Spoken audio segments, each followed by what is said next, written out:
Olá, eu sou sua amiga em Jesus.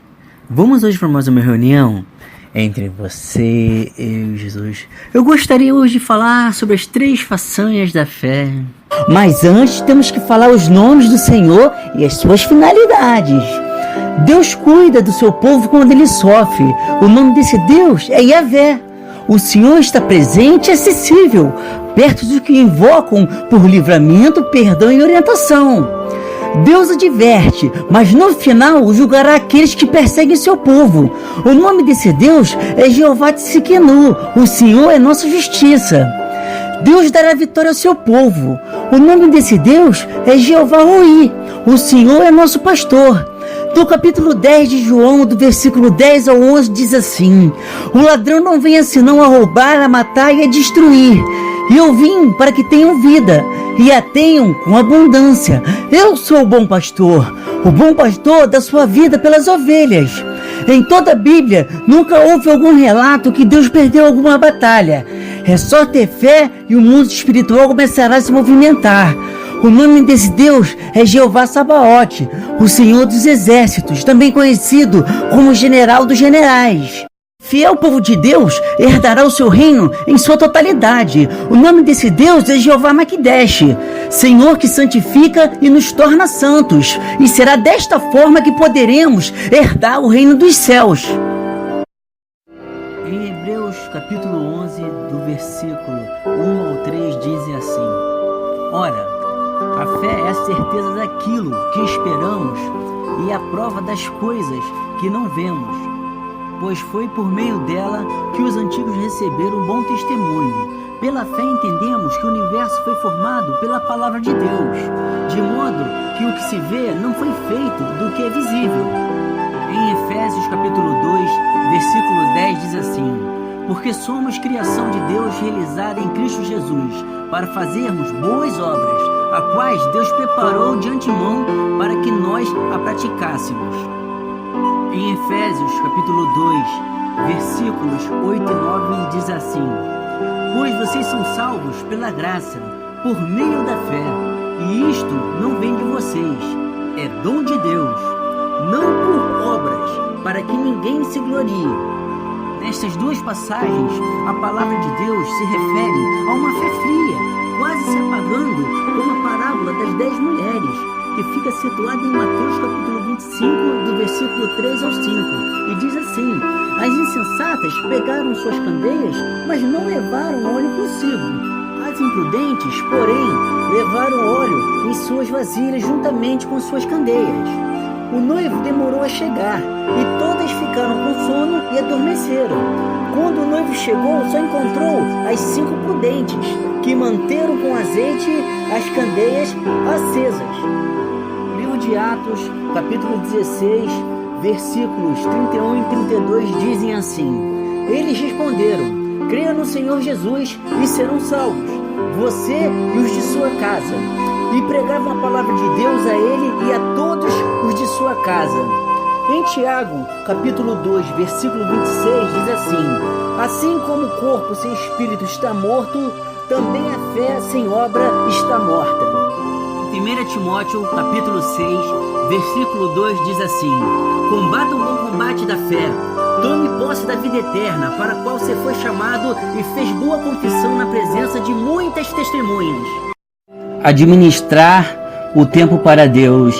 Em Eclesiastes capítulo 3, versículo 17, diz assim: eu disse no meu coração, Deus julgará o justo e o ímpio, porque há um tempo para todo propósito e para toda obra.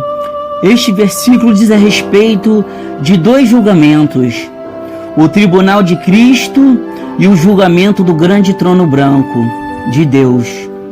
No primeiro julgamento, somente os cristãos estarão presentes e serão julgados somente pelas suas ações e motivações na terra, e não por seus pecados que foram julgados no Calvário. No segundo julgamento, somente os incrédulos estarão lá. Os 2, em épocas diferentes, incluirão todas as pessoas. O poder da oração de um justo. No livro de Tiago, capítulo 5, versículo 16, diz assim: Confessai as vossas culpas uns aos outros, e orai uns pelos outros, para que sareis. A oração feita por um justo pode muito em seus efeitos. A hermenêutica do justo. Baseado na hermenêutica, o justo com referência aos seres humanos pode significar um estado de inocência, um atuar conforme a lei e estar em comunhão com Deus. Este último significado Paulo desenvolve especialmente em Gálatas e Romanos. Por meio de Cristo, Deus considera justo perante ele os pecadores que creram. Esse tema também é desenvolvido em Isaías, onde a justiça de Deus se manifesta na sua ação salvadora a favor do seu povo. As citações sobre o justo.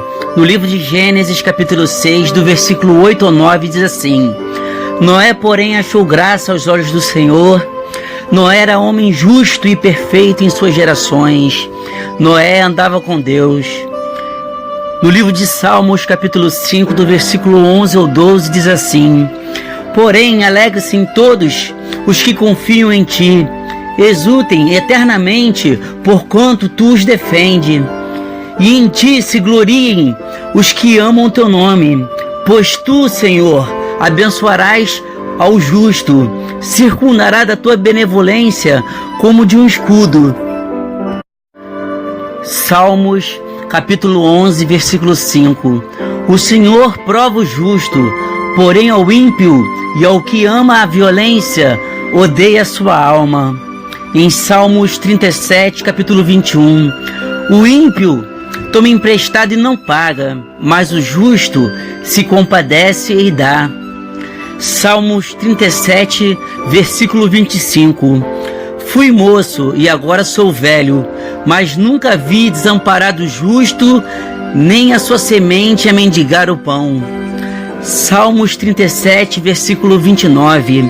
Os justos herdarão a terra e habitarão nela para sempre. A comunhão com Deus. No livro de Gênesis, capítulo 2, versículo 15, diz assim: E tomou o Senhor Deus o homem e o pôs no jardim do Éden, para lavrar e o guardar. Em Romanos, capítulo 1, versículo 17, porque nele se descobre a justiça de Deus de fé em fé, como está escrito, mas o justo viverá pela fé. Em Romanos, capítulo 3, versículo 25 ao 26, diz assim: Deus o ofereceu como sacrifício para perdoar mediante a fé pelo seu sangue, demonstrando a sua justiça. Em sua tolerância havia deixado impunes os pecados anteriormente cometidos, mas no presente demonstrou a sua justiça, a fim de ser justo e justificador daquele que tem fé em Jesus. O pedido de um justo. Em Filemão, no capítulo 1, do versículo 8 ao 10, diz assim: Por isso, mesmo tendo em Cristo plena liberdade para mandar que você cumpra o seu dever, prefiro fazer um apelo com base no amor. Na citação com base no amor, aqui revela a maneira como o apóstolo Paulo conduz e a todo cristão quanto a isso. Eu, Paulo, já velho e agora também prisioneiro de Cristo Jesus, apelo em favor de meu filho Onésimo, que gerei enquanto estava preso. Ei, meu filho Onésimo, essa é a primeira vez que o nome desse homem é mencionado, embora ele seja o motivo da carta. Sendo ele propriedade de Filemão, tinha fugido do seu dono para Roma numa distância de 1.500 quilômetros. E esse era um crime muito sério.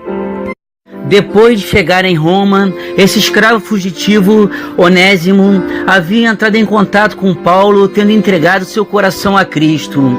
Em Filemão, no primeiro capítulo, do versículo 11 ao 14, diz assim: Ele antes era inútil, mas agora é útil, tanto para você quanto para mim. Porque não conhecia o Senhor, Onésimo não havia prestado um bom serviço a Filemão. Aqui neste versículo 11, apresenta o que só Cristo pode fazer: o inútil se tornar útil. mandou-o de volta a você como se fosse o próprio coração. Onésimo estava voltando para casa e de fato entregando-se, que é o que deveria fazer uma vez aceitado Jesus Cristo.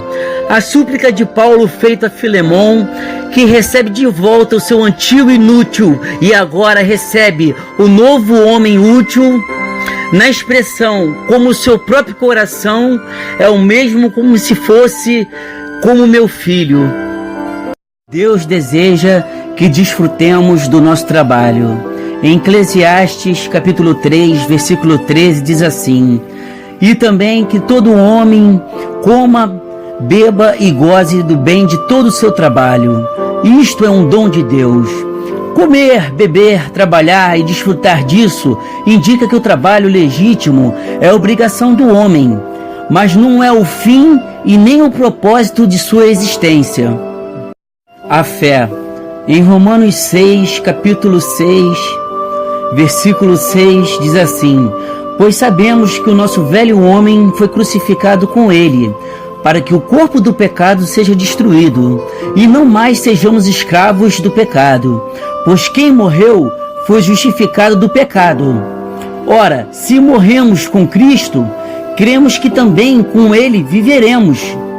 Em Romanos 6, versículo 11, diz assim: da mesma forma, considerem-se mortos para o pecado, mas vivos para Deus em Cristo Jesus.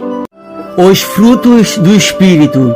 Quando entregamos nossas vidas a Deus, nosso Senhor, e nos mantemos longe do pecado, iremos desfrutar dos frutos do Espírito.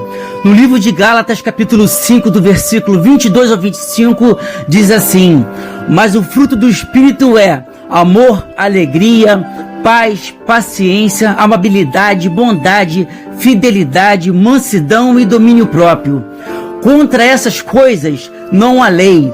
Os que pertencem a Cristo Jesus crucificaram a carne com suas paixões e os seus desejos. Se vivemos pelo Espírito, andemos também pelo Espírito. As obras da carne. Quando não temos vida com Deus, sempre andaremos nos caminhos enganosos e não teremos uma vida totalmente restaurada. Temos que amargamente viver junto com as obras da carne. No livro de Gálatas, capítulo 5, do versículo 19 ao 21, diz assim: ora, as obras da carne são manifestas: imoralidade sexual, impureza, libertinagem, idolatria, feitiçaria, ódio, discórdia, ciúmes, ira, egoísmo, dissensões, facções, inveja, embriaguez, orgias e coisas semelhantes. E eu os advirto que os que praticam essas coisas não herdarão o reino de Deus. A cereja do bolo. Mas é só para aquele que tem vida fiel com Deus, a promessa de vida eterna. Em 1 João capítulo 2, do versículo 24 ao 25, diz assim: quanto a vocês, cuidem para aquilo que ouviram desde o princípio permaneça em vocês. Se o que ouviram desde o princípio permanecer em vocês, vocês também permanecerão no Filho e no Pai. E esta é a promessa que Ele nos fez, a vida eterna. A importância da palavra de Deus. Em 2 Timóteo, capítulo 3, do versículo 15 ao 17, diz assim: porque desde criança você conhece as sagradas escrituras, que são capazes de torná-lo sábio para a salvação, mediante a fé em Cristo Jesus. Toda a escritura é inspirada por Deus e útil para o ensino, para a repreensão, para a correção e para a instrução na justiça, para que o homem de Deus seja apto e plenamente preparado para toda boa obra. A importância da oração. No livro de Tiago, capítulo 5, do versículo 15 ao 18, diz assim: e a oração da fé salvará o doente e o Senhor o levantará. E se houver cometido pecados, serão perdoados. Confessai as vossas culpas uns aos outros, e orai uns pelos outros, para que sareis. A oração feita por um justo pode muito em seus efeitos. Elias era homem sujeito às mesmas paixões que nós, e orando pediu que não chovesse por 3 anos e 6 meses, e não choveu sobre a terra. E orou outra vez, e o céu deu chuva, e a terra produziu o seu fruto. A oração da fé é simplesmente o fato de Deus ouvir a oração e responder. E na parte, a oração da fé salvará o doente, revela a cruz sendo o meio de tudo, e é o Espírito Santo que efetua isso. A cláusula incondicional, se houver cometido pecados, torna claro que nem toda enfermidade é resultado do pecado, embora alguns sem dúvidas sejam. Sendo o caso, o Senhor tanto curará como perdoará com base na fé. No versículo citado sobre o grande profeta Elias, que foi arrebatado em vida por Deus numa carruagem de fogo e que está sujeito às mesmas paixões, foi dito desta maneira sobre Elias pelo Espírito Santo, para que saibamos o que está ao alcance de Elias também está ao nosso alcance.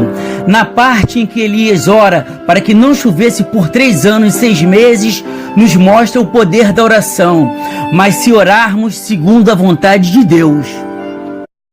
O amor de Deus é infinito.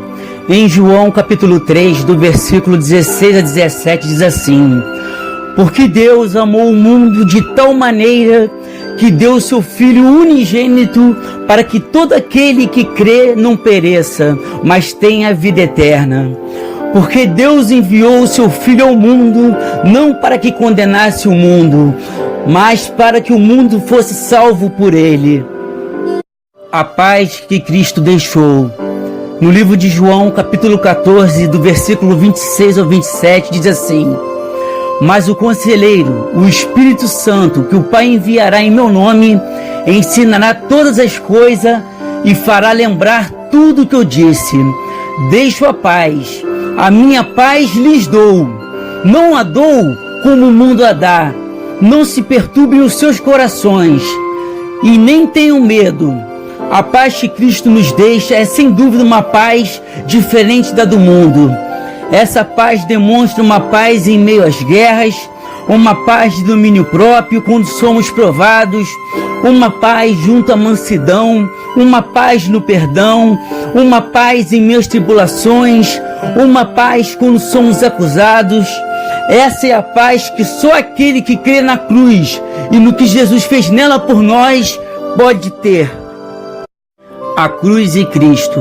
Hoje só é possível obtermos respostas de Deus e até mesmo enfrentar tribulações com a vitória garantida quando depositamos toda a nossa fé em Cristo e no que Ele fez por nós na cruz, na qual, para nos justificar, Jesus pagou um alto preço com seu sangue carmesim, nos lavando de todos os nossos pecados.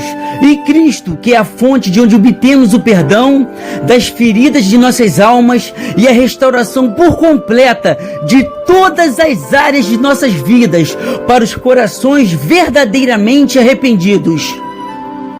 Um ponto de fé e de esperança para a sua vida.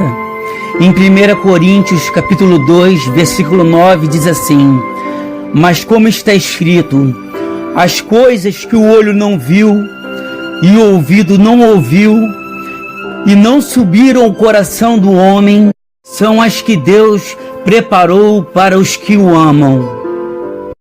A importância do ID. No livro de Marcos, capítulo 16, do versículo 15 ao 16, diz assim: e disse Jesus: ide por todo o mundo, pregai o evangelho a toda criatura. Quem crê e for batizado será salvo, mas quem não crer será condenado. Neste capítulo de 2 Timóteo, Paulo encoraja os cristãos sobre a oportunidade de pregar em qualquer ocasião, ou seja, oportuna ou inoportuna. Em 2 Timóteo, capítulo 4, versículo 2, diz assim: pregue a palavra, esteja preparado a tempo e fora de tempo. Repreenda, corrija, exorte com toda paciência e doutrina. O porquê de jejuar. No livro de Marcos, capítulo 9, do versículo 25 ao 29, diz assim: Quando Jesus viu que uma multidão estava se ajuntando, repreendeu o espírito imundo, dizendo: espírito mudo e surdo, eu ordeno que o deixe e nunca mais entre nele. O espírito gritou, agitou-o violentamente e saiu. O menino ficou como morto, a ponto de muitos dizerem: ele morreu. Mas Jesus tomou pela mão e o levantou, e ele ficou em pé. Depois de Jesus ter entrado em casa, seus discípulos lhe perguntaram em particular: por que não conseguimos expulsá-lo? Ele respondeu: essa espécie só sai pela oração e pelo jejum. Entendimento eclesiástico para que a nossa fé não morra. Apesar de muitas das vezes no templo praticarmos o ato da boa vizinhança e querermos agradar ao pastor ou ao padre, temos que ter a convicção de que o cordão umbilical deve estar somente ligado na cruz e no que Jesus fez nela por nós. Muitos cristãos se perderam no meio da caminhada por causas que certamente Deus não foi e nunca será o culpado.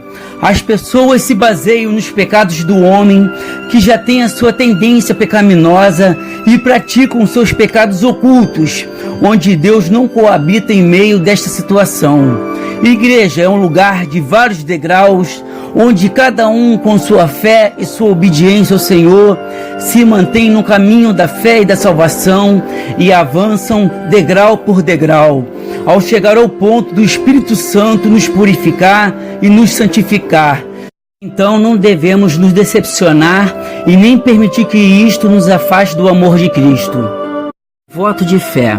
Quero agora te convidar a fazer um voto de fé em 4 etapas e veremos como Deus nos ama e é misericordioso. Na primeira etapa, devemos sempre confiar em Deus no que fará ou no que pode fazer. Isso se chama fé e é através dela que poderemos ser salvos. Em Mateus capítulo 26, versículo 41 diz assim: vigiai e orai, para que não entreis em tentação. Na verdade, o espírito está pronto, mas a carne é fraca. Devemos diariamente ler a palavra, pois é através dela que alimentaremos a nossa fé. Na segunda etapa, nosso Deus é um Deus ciumento. Não pode haver idolatria. E ela pode acontecer de várias formas diferentes. Pelo simples fato de ficar o dia inteiro em redes sociais e não sabermos administrar o tempo para Deus, é um exemplo, entre outros, de idolatria. Na terceira etapa, devemos aceitar a conversão, onde o velho homem morrerá e nasceremos de novo como filhos de Deus através do batismo, e o nosso nome estará escrito no livro da vida, de onde prestaremos contas no dia do juízo final. Então agora o pecado não habita mais em nós, e sim o Espírito Santo. E já sabendo que temos a tendência à natureza pecaminosa, devemos ir para o joelho dobrado e pedir perdão ao Senhor. Sabemos que no início pode parecer difícil, mas ao perseverar e começarmos a ter experiências com Deus, te garanto que nunca mais nos afastaremos dos caminhos do Senhor. Em Romanos, no capítulo 8, versículo 35, diz assim: quem nos separará do amor de Cristo? Será a tribulação? Ou angústia? Ou a perseguição? Ou a fome? Ou a nudez? Ou perigo? Ou espada? Na quarta etapa, se diz sobre a importância de jejuar. Ela pode ser de diversas formas diferentes, não apenas ficar um dia sem comer, porque entendemos que muitas pessoas, por questões de saúde, não podem assumir este tipo de compromisso. Mas podemos, por exemplo, ficar sem acessar redes sociais, deixar de fazer algo que gostemos. Isso também é uma forma de jejuar. Quero agora orar pela sua vida. Abaixe sua cabeça, feche os seus olhos, coloque sua mão no seu coração. Permita que o Espírito Santo possa visitar o teu coração. Permita agora que o Espírito Santo possa sondar as suas necessidades, Permita que o Espírito Santo, o qual convence o homem do pecado, possa interceder por você. Oremos então. Pai amado, Pai querido, é na Tua santa presença, meu Senhor, que prostrados aos Teus pés, prostrados aos pés da cruz, estamos aqui, meu Pai, te pedindo por misericórdia, Deus.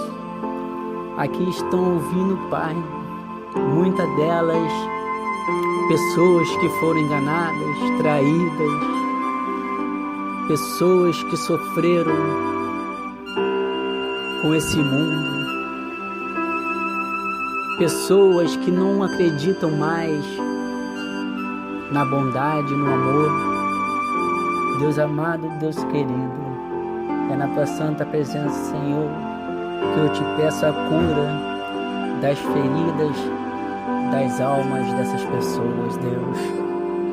Pai amado, Pai querido, irei agora, meu amado, contar o que é ter fé, porque Deus nunca vai te livrar da batalha, Ele vai te livrar na batalha. Vou te provar isso biblicamente.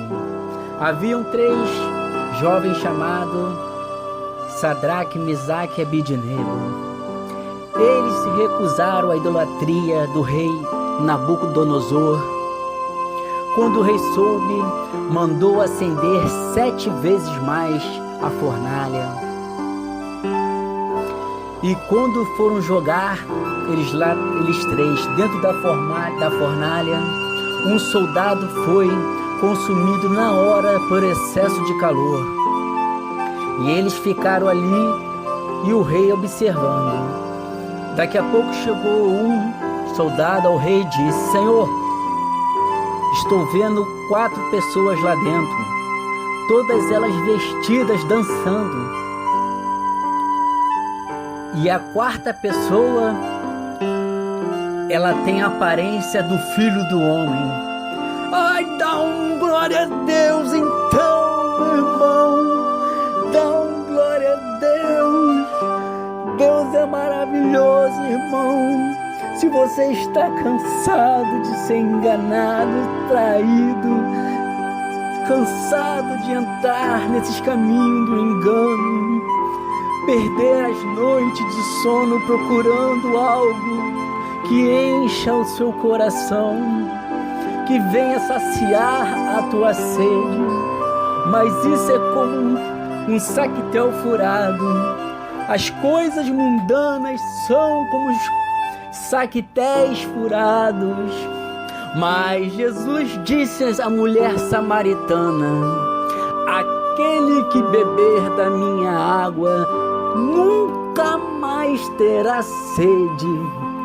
Então, meu Pai, aí estão as suas ovelhas desgarradas, e assim te agradeço, no nome de Jesus.